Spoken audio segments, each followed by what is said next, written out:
Почитувани, вие сте со дневникот на телеканал А1 во живо од студиото во Струмица. Што е најново на југоистокот и Македонија гледате во наредните минути.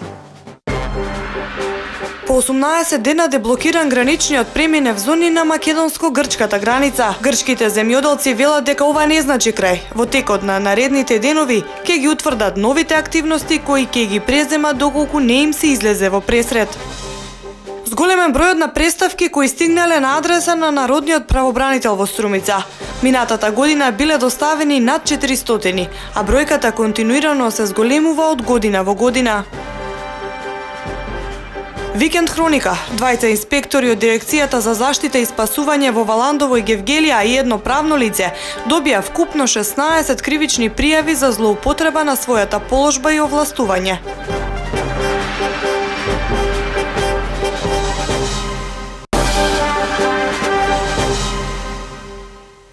Започнуваме со дневникот. Граничниот преминев зони е отворен и прооден за сите видови возила по блокадата од грчка страна која траеше 18 дена. На граничниот премин Богородица нема поголема фреквенција на патнички возила и подолги задржувања за влез и за излез од земјава, а товарните возила чекаат регуларни 15 минути за царински формалности. Граничниот преминев зони е отворен и прооден за сите видови возила. Грчките земјоделци одстранија земјоделската механизација од патиштата и го прекинаа штрајкот кој траеше скоро 3 недели. На граничниот премин Богородица е в зони нема поголема фреквенција на патнички возила и подолги задржувања за влез и излез од земјава. На 400 камиони, цистерни и кипери пак кои што се наоѓаат на грчка страна и кои пренесуваат нафта, руда и железо, чекаат регуларни 15 на минути за царински формалности на двата гранични премини. Овие 18 дена како се дојдете? Ами, кога на Дојран, кога на Битула. И така, само многу далечава. Се вози по 650 км далечава едно. Мислите дека предпријатијата трпат штета? Да. И тоа голема штета. Додека беше затворен граничен премин, одеме преку Битула, Меджитлија и оттамо се враќаме. Да, вие 18 дена. Мислам, место тебе. Во почетокот беше малце потежко, одеме преку Битола. Повеќе навозење, повеќе трошкови нормално тоа. А сега ја поштија тука границата, тука е малце полесно, по малце километража има. Блокадата нанесе огромни штети по джебот на возачите, но и на сметка на стопанствениците. До сега како алтернативни гранични премини се користеа Дојран и Меджитлија, но тоа им одземаше доста време на возачите при транспортот на стока од грчка страна. Македонските граѓани од вчера веќе се слободни во намерата доколку решиле викендот да го поминат кај јужниот сосед. Регулаторната комисија за домување како нова стопанска дејност е должна да го спроведува законот за домување, но и да го регулира стопанисувањето со заедничките простори. Во Македонија е застапена формата на управување преку лиценцирани управители. Регулаторната комисија за домување како ново регулаторно тело работи со основна функција да го регулира стопанисувањето со заедничките простори и одржувањето на колективните стамбени згради. Според Илија Китановски, член на Регулаторната комисија за домување, ова тело представува една нова стопанска дејност во Македонија. Па вака, Регулаторната комисија за домување е формирана со одлука на Собранието на Република Македонија, но претходно во 2009 година е донесен законот за домување, новиот закон за домување, во кој што е предвидено да се формира и посебно регулаторно тело, независно регулаторно тело, која што ќе регулира еден нов домен, еден нов пазар, една нова стопанска дејност во Република Македонија, тоа е управување со заедничките простори во колективните стамбени згради. Според Китановски, новиот закон за домување е донесен во 2009 година, а од 2011 Регулаторната комисија за домување функционира како посебно тело. Тој истакна дека станарите се должни да ги почитуваат обврските од законот за домување.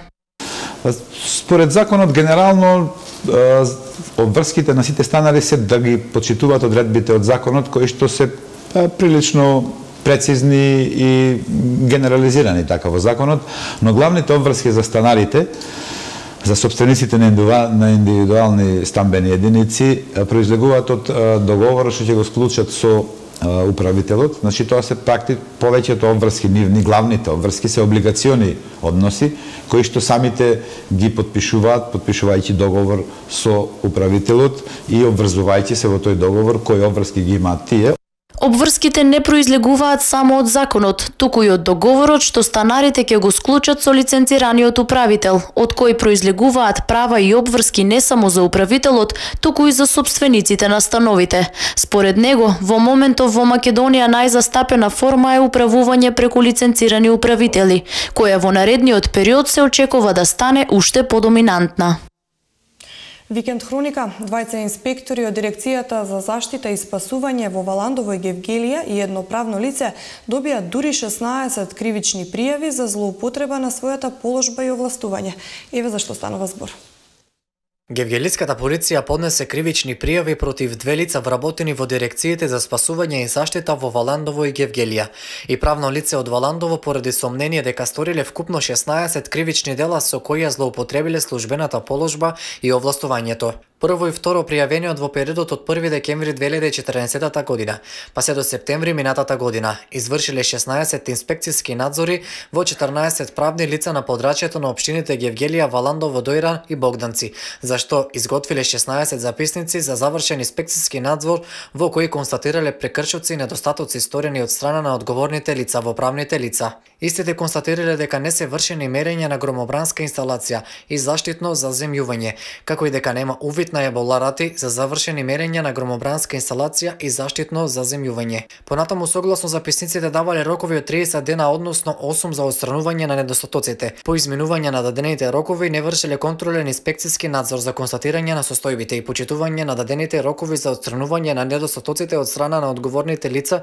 во правните лица во кои бил вршен надзорот. Со овие действија прво пријавениот и второ пријавениот му возможиле на трето пријавениот во својството на одговорно лице во име и за сметка на правното лице да се стекне со имот на корист од 431.000 денари. Површените инспекциски надзори од страна на прво и второ пријавениот во правните лица, трето пријавениот со вршење на затожителни мерења на громобранска инсталација и заштитно заземјување и изготвување на затожителните елаборати причинил вкупна материјална штета во износ од 154.816 денари.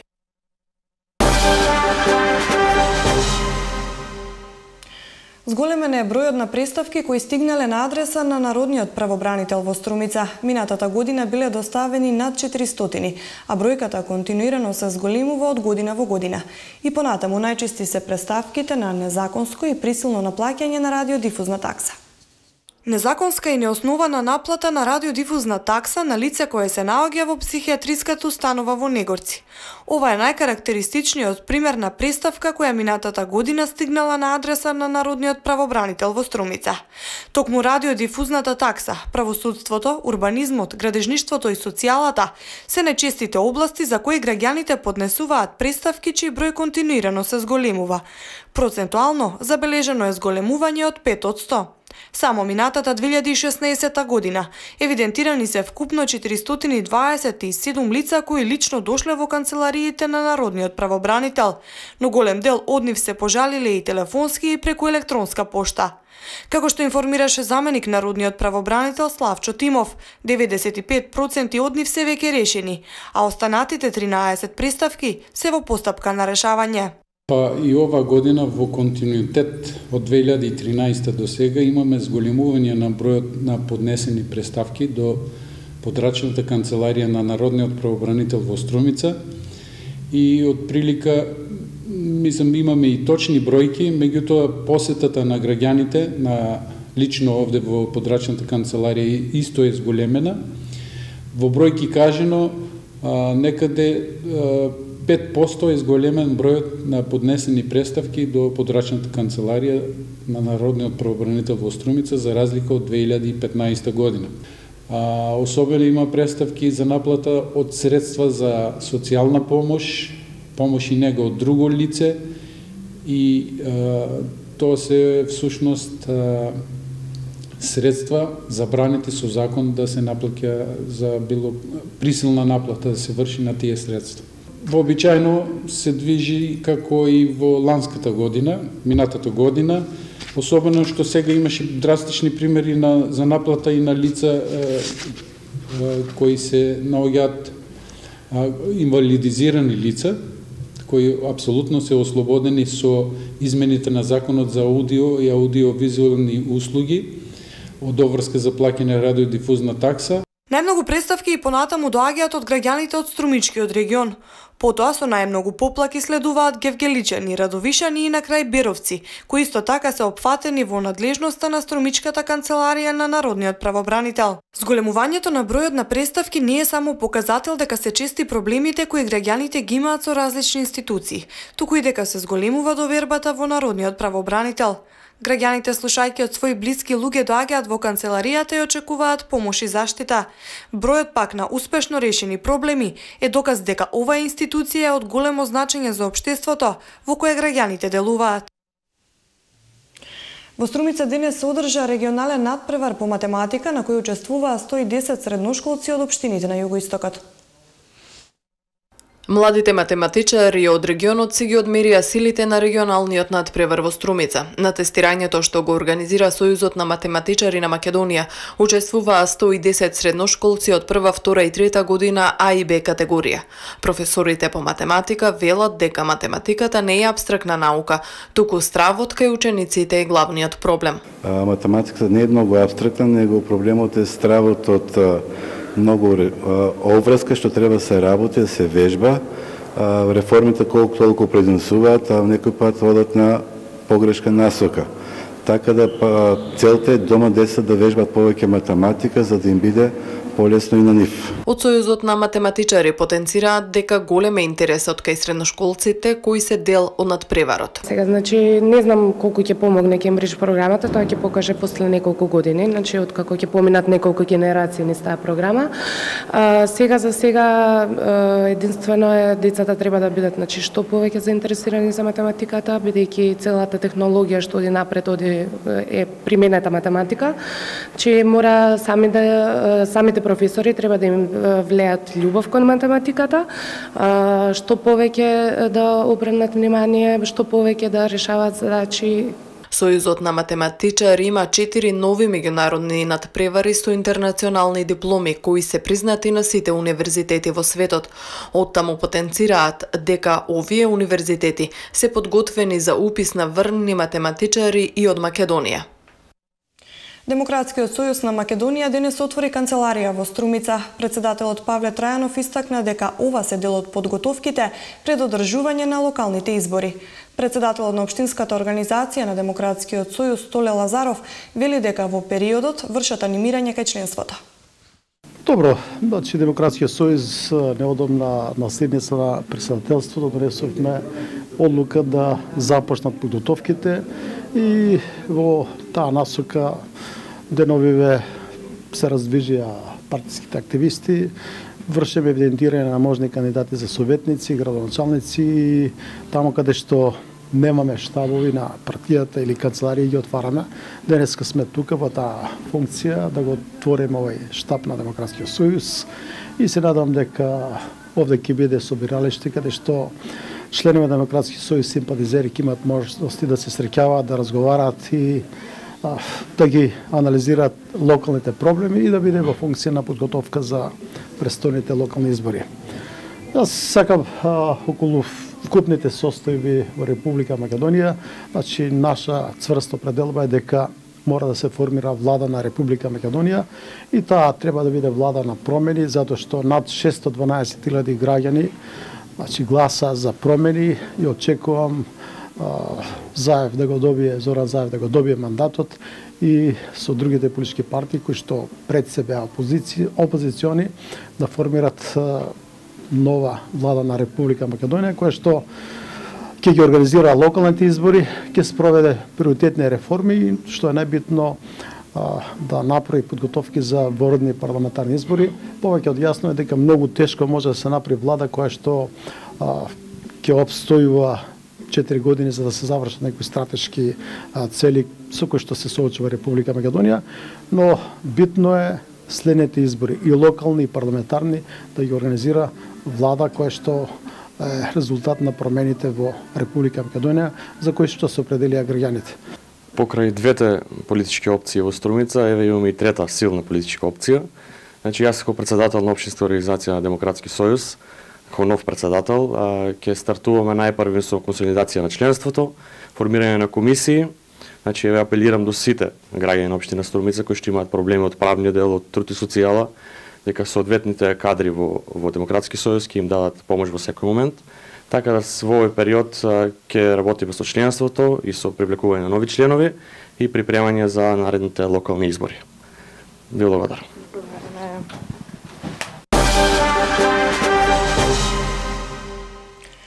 Одиме со блокот Национални вести. Нови избори се единствено решение за Македонија. Ова е ставот на политичарите од регионот кои ја следат политичката состојба во Македонија.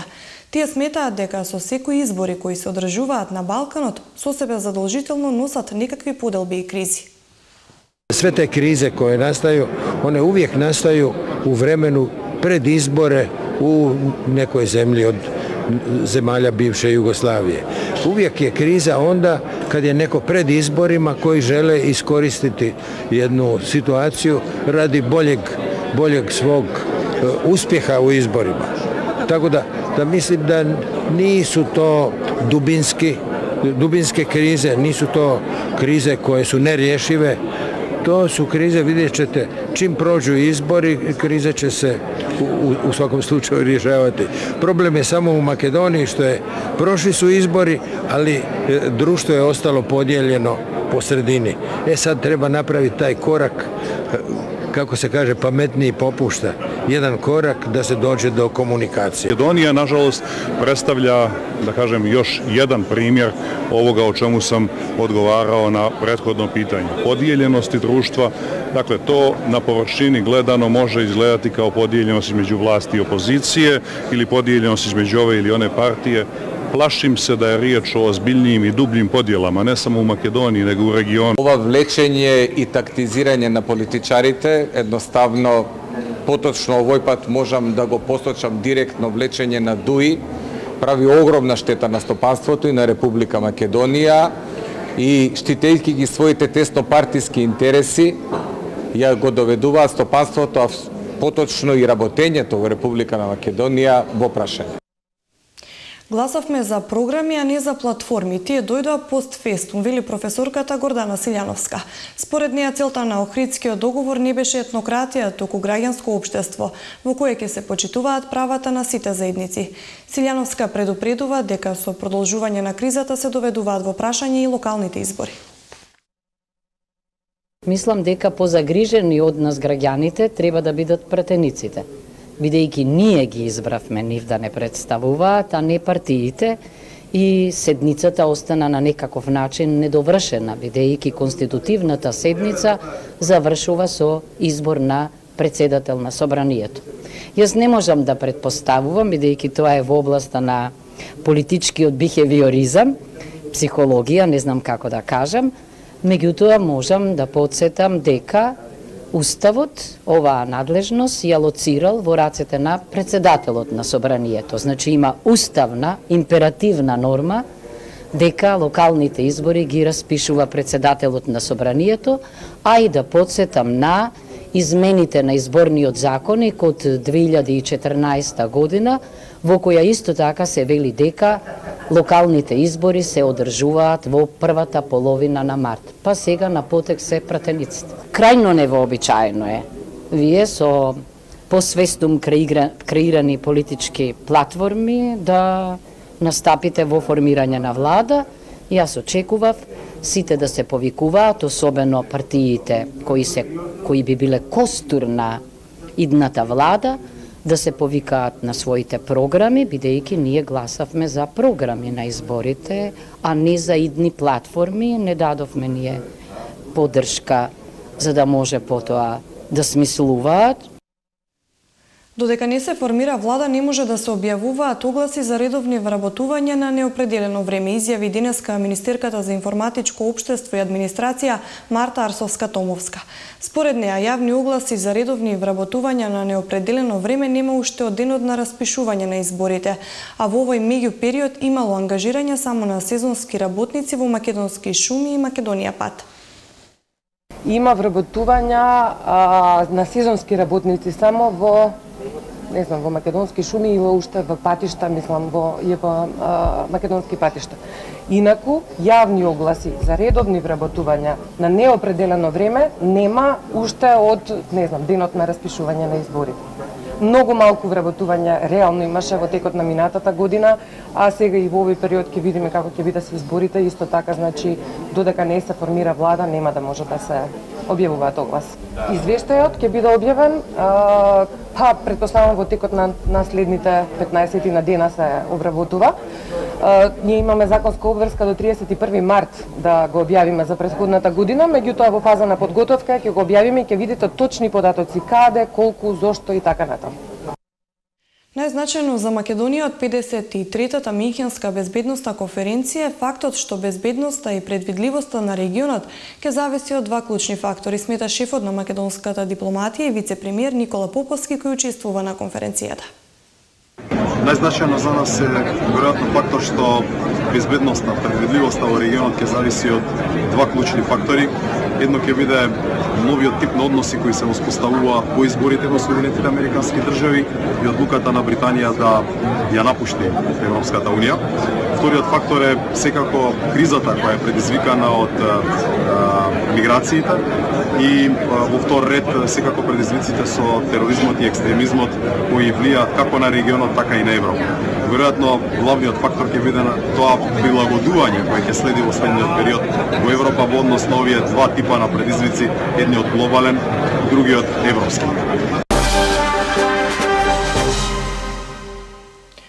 Се враќаме повторно во регионот. Во Струмица викендов се одржува дводневна обука на граѓанско новинарство што го организира Сдруженијето Цивил. На семинарот учесниците од сите општини на југоистокот ќе се запознаат со значењето на граѓанското новинарство, односно со важната улога на обичниот граѓанин во информирањето на јавноста. Како што знаете, граѓанското новинарство во изминатите десетина, па и би рекол и повеќе години се разбира, е на некој начин основниот фактор кој ги промени медиумите. Тие ги променија и традиционалните медиуми и воопшто начинот на кој функционира јавноста. Се работи за тоа дека едноставно граѓанското новинарство е прво на местото на настанот. Значи, луѓето кои што самите се учесници во некаков настан или сведоци најнепосредни на некој настан, кој може да биде и драматичен, и весел, и важен, и не многу важен за општеството или за заедницата, се наоѓаат токму таму. И благодарение на технолошкиот напредок, тие меѓувремено, и се разбира на социјалните медиуми, тие меѓувремено станаа и самите известувачи, самите станаа медиуми, станаа новинарки и новинари. И на тој начин, ако погледнете најголемите катастрофи што се случија во последниве десетина и повеќе години, првите сведоци се всушност и самите известувачи за тоа и ние знаеме од прва рака што се случува на некое место. Дали се работи за терористички напад, како што беше нападот на кулите близначки во Њујорк, или пак за некакво цунами кое што ги зафаќаше дел од крајниот исток, далечниот исток, или пак други настани, воени жаришта, сообраќајни несреќи и така натаму. Тоа се токму граѓанските новинарки и новинари кои успеваат на светската јавност, на секој што е закачен во моментот онлайн, да им даде основна прва важна информација. Понатаму, граѓанското новинарство е исто така, барем во нашиот контекст, во контекст на Цивил Центар за слобода, еден важен извор на информации за тоа што се случува во земјата, во заедниците, во соседствата, особено во сериозни, деликатни, чувствителни процеси, како што се изборните процеси, политичката криза и така натаму.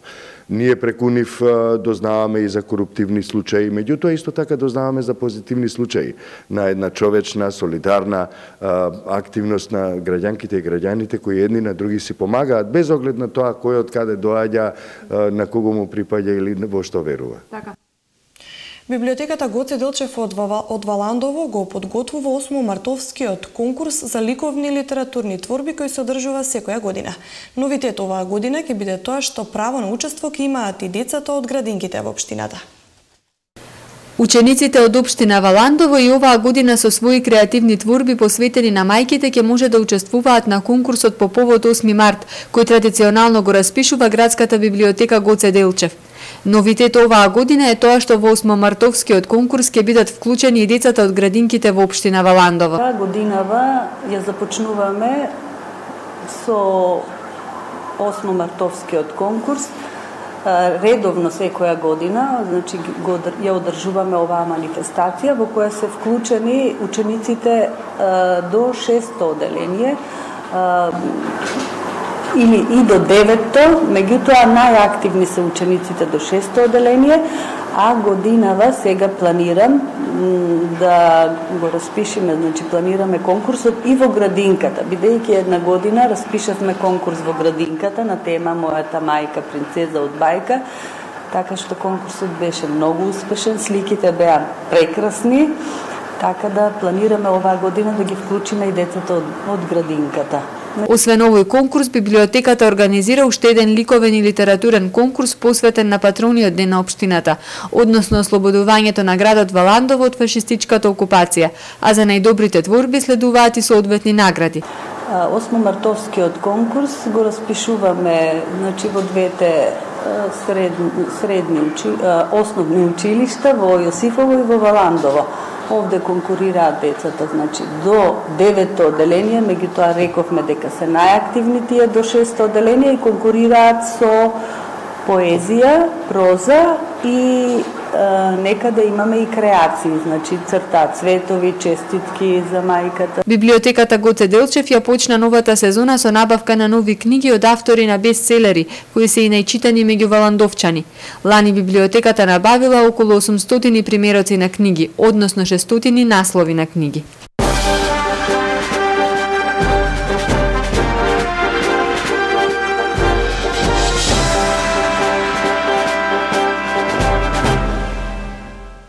Следуваат вестите од светот и регионот. Еве што е најново надвор од границите на Македонија.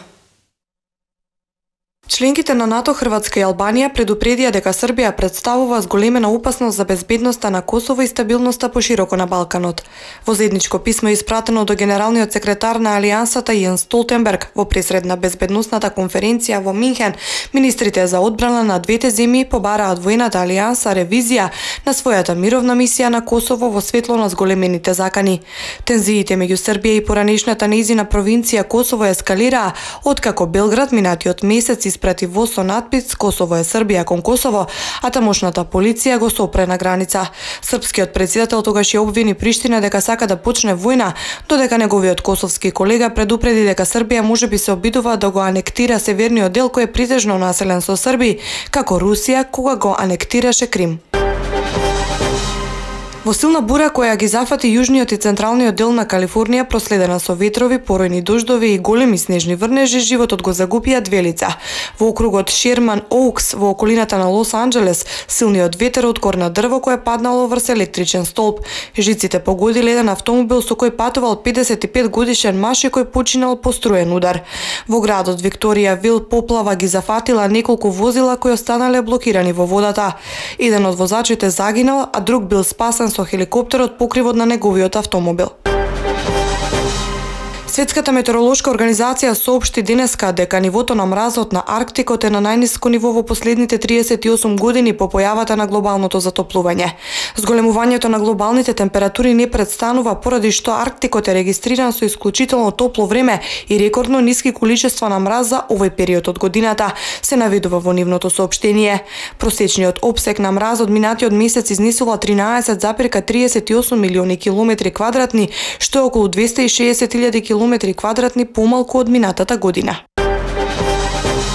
Премиерот Александар Вучич се впушти во трката за претседателската функција. Главниот комитет на Српската напредна партија официјално ја потврди кандидатурата на премиерот Александар Вучич за претседателски кандидат на земјата.